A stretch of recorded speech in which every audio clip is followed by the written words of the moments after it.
Ultimasters has always had 6 decks to choose from at the beginning of the game, but I also uncovered the top secret 7 structure deck, Invincible Fortress, that had a reference in the memory, but didn't end up being in the final release of the game.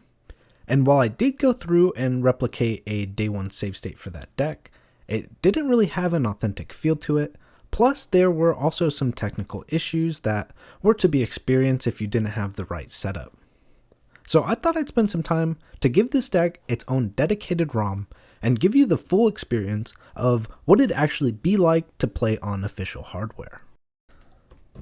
And one of the first changes you're going to notice about this game is that there's a brand new icon to choose from, and this is from an unbiased perspective. It's totally badass, but no pressure to use it or anything. I'm just, living in extreme poverty, making you all this cool stuff. And then after that, I really couldn't figure out which deck to overwrite. Spellcaster's Judgment had a long enough name that it would work with minimal modification, but it just seemed weird, so I just went ahead and replaced all the decks with Invincible Fortress, so there is literally no other option. You can't back out of the screen. All you can do is select the rock deck or shut the system off. Also, I don't want to hear about the artwork. I mean, I spent good time on this, and trust me, there is no pretty way to make this dude look cool in little pixels, so just know that there was hard effort spent here, okay? But yeah, other than that, it's pretty much a normal experience. The deck is there, the name's there, you have your starting DP for you to buy packs and reset with, and of course, I had to go through and patch Huge Revolution for you as well, so you'll be able to reach 100% easy peasy. I went over all the upgrade options in a previous video, so check it out if you want the deep dive. But if you're looking for a condensed version, then you pretty much want to start your playthrough by buying Pharaonic Guardian for Guardian Sphinx, or Ancient Sanctuary for Legendary Jujutsu Master.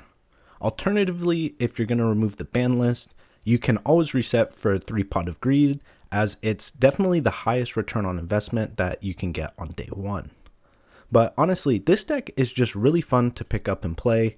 It has a pretty unique strategy compared to the original 6 starter decks, and it's just a refreshing change of pace for an old game.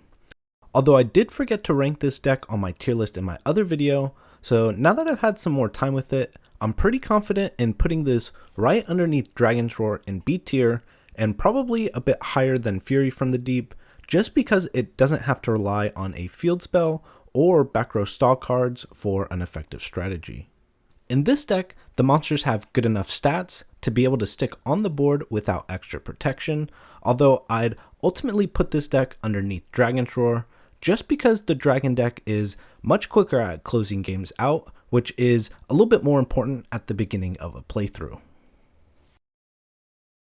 And yeah, this is just a small taste of what I've been working on, and now that we've restored all we've lost in this game, it's time to have some proper fun with it and take it into some unadventured territory.